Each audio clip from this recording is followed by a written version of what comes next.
एक चौराहे पर 5 व्यक्ति आपस में खड़े रहकर बातें कर रहे थे, जो एक एक इंद्रिय से अपूर्ण थे। उनका वार्तालाप इस प्रकार था। पहले पर्सन ने कहा, यदि मुझे नेत्र होते तो मैं कोई भी बुरी वस्तु नहीं देखता। दूसरे पर्सन ने कहा, यदि मेरे पास कान होते तो मैं प्रतिदिन धर्म की बातें सुनता। तीसरे पर्सन ने कहा, यदि मैं बोल पाता होता तो सदैव मधुर भाषी होता। चौथे व्यक्ति ने कहा, यदि मेरी नासिका तेज होती तो मैं कभी भी सुगंधित पदार्थों को नहीं सूंघता, क्योंकि सुगंधित पदार्थ राग को उत्पन्न करते हैं और राग जो है वो पाप है। पांचवें पर्सन ने कहा, यदि मेरे पास शरीर का बल होता तो मैं खूब सेवा करता। इस वार्तालाप को एक देव सुन रहा था। उसने तथास्तु कहकर सबके अरमान पूरे कर दिए। सबके अभावों की पूर्ति हो गई। तत्पश्चात वे सब भूल भी गए और विषयों के अधीन होकर जीवन बिताने लगे। इच्छाओं की पूर्ति के बाद इतना अधिक इंद्रिय भोग देखकर देव ने अपना वरदान वापस ले लिया। कहा जाता है, अब तक भी वे 5 आदमी उसी चौराहे पर वही चर्चा आपस में करते हैं और कहते हैं, भगवान हमारी कामना पूरी कर दे तो हम यह करेंगे, हम वह करेंगे। भगवान महावीर कहते हैं, इच्छा की उत्पत्ति भी दुख है, इच्छा की अपूर्ति भी दुख है और इच्छा पूर्ति भी समाधान नहीं है। इसलिए इच्छा संयम ही उपाय है। जैन दर्शन के अनुसार 6 खंड के साम्राज्य का स्वामी चक्रवर्ती एवं नाली का कीड़ा जिसके पास कुछ भी नहीं है, तथापि दोनों एक समान परिग्रही है। यदि कीड़े को चिंतन शक्ति मिली होती तो उसकी इच्छाएं एक चक्रवर्ती से कम नहीं होती। आज उसकी इच्छाएं सुप्त है, समाप्त नहीं हुई है। इसलिए स्मरण रहे, पराधीनता बेबसी का नाम त्याग नहीं है। समझ पूर्वक इच्छाओं पर संयम रखना त्याग है। इसी से मनुष्य अपरिग्रही बनता है। एक बीमार व्यक्ति यदि सादा भोजन करता है तो वह त्यागी नहीं कहलाता, क्योंकि उसने जो भोजन छोड़ा उसके पीछे पाचन शक्ति का अभाव है, उसकी विवशता है, उसने मजबूरी में छोड़ा है। उसने भोग के लिए भोग का त्याग किया, त्याग के लिए भोग का त्याग नहीं किया है। वह बीमार व्यक्ति स्वस्थ होकर अधिक भोग करना चाहता है। खाना छोड़ना इस समय उसकी पराधीनता है, पुलकितता नहीं। अपने स्वास्थ्य का मोह उसे खाने नहीं देता, ये उसकी लाचारी है, त्याग नहीं। त्याग की पीठिका का नाम चाह से विरक्ति है।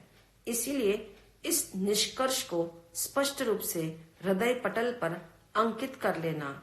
इच्छा पूर्ति समस्या है और इच्छाओं का त्याग समाधान है। जो इच्छाओं का त्याग करने का सामर्थ्य रखता है वह संग्रह नहीं संविभाग करता है। कारू का खजाना इतिहास में बहुत प्रसिद्ध है। कहा जाता है, कारू के खजाने की चाबियां 500 ऊंटों पर चलती थी। जब कारू मिस्र देश के सिंहासन पर बैठा तो उसे पता लगा, यहाँ मुर्दे के मुख में स्वर्ण मुद्रा रखकर दफनाने की परंपरा है। लोभवश कारू ने कब्रें खुदवाकर स्वर्ण मुद्रा निकाल ली और खजाने भर लिए। समय के प्रवाह में एक बार मिस्र देश में अकाल पड़ा। अकाल पीड़ित प्रजा ने सम्राट कारू से रक्षा की मांग की। कारू ने जनता को प्रताड़ित कर दरबार से बाहर निकाल दिया कि ये खजाने मैंने तुम्हारे लिए नहीं भरे हैं।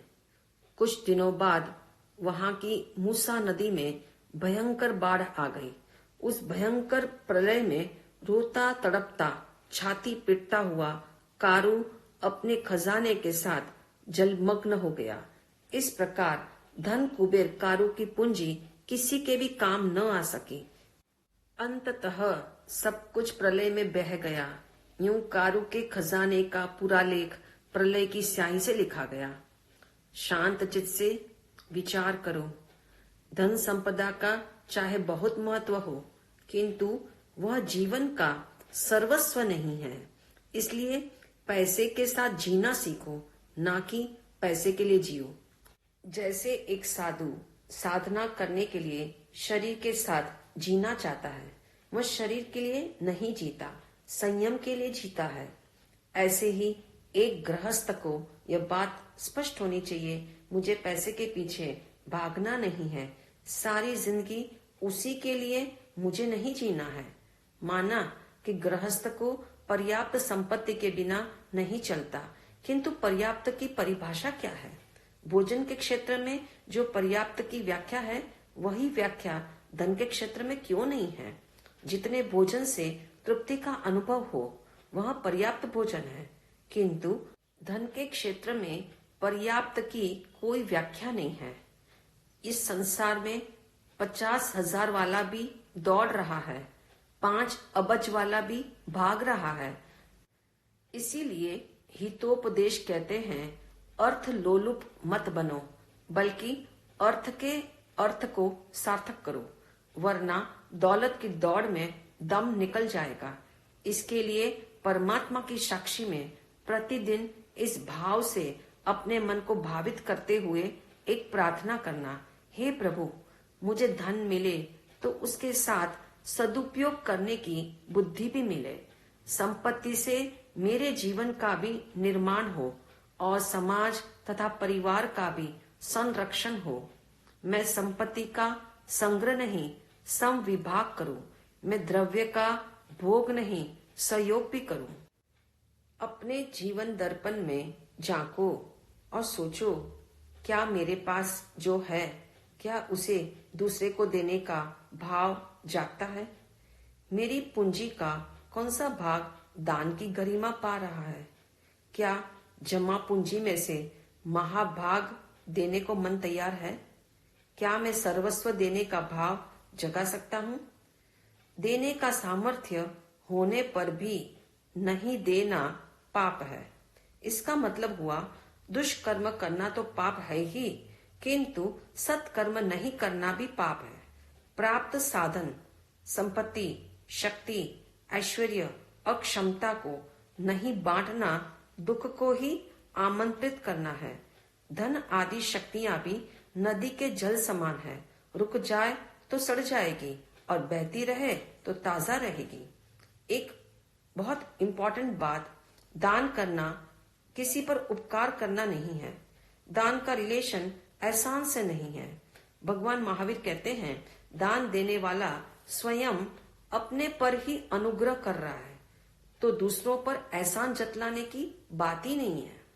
इसीलिए दाता को देते हुए ये बोध होना चाहिए, मैंने इतना इकट्ठा किया है कि जिसकी मुझे आवश्यकता नहीं है, तो जिसे जरूरत हो उसे मैं क्यों न दूं। इस प्रकार अन्य के हितार्थ जो दान नहीं देता, वह नादान है, उड़ाऊ है, कंजूस है, लोभी है, लालची है। याद रखना, प्राप्त संपत्ति को जो न दे सके वह नादान है, और अपने पर ही धन खर्च करने वाला उड़ाऊ है। इतना ही नहीं, धन को संजो कर रखने वाला कंजूस है, और पैसे के पीछे जो सदा पड़ा रहे वह लालची है। इसीलिए सारा धन उपभोग में ही मत लगा देना। उस किसान की तरह बनो जो स्वयं खेत में बीज बोता है, फसल उगाता है, किंतु उसका उपभोग स्वयं ही नहीं कर लेता। ऐसे ही अपनी कमाई का हकदार सबको बनाओ और उसे 1000 हाथों से बांटो। यदि इंसान इकट्ठा करने की आदत को न छोड़े तो एक दिन धन स्वयं उसका त्याग कर देगा।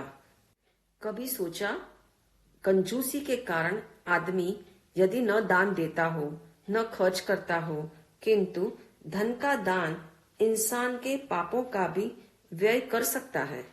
याद रहे, देय वस्तु पर ममत्व न रखते हुए त्याग की दृष्टि से देना ही प्रशस्त दान है, सर्वस्व दान है, जो आत्म कल्याण का द्वार खोलता है।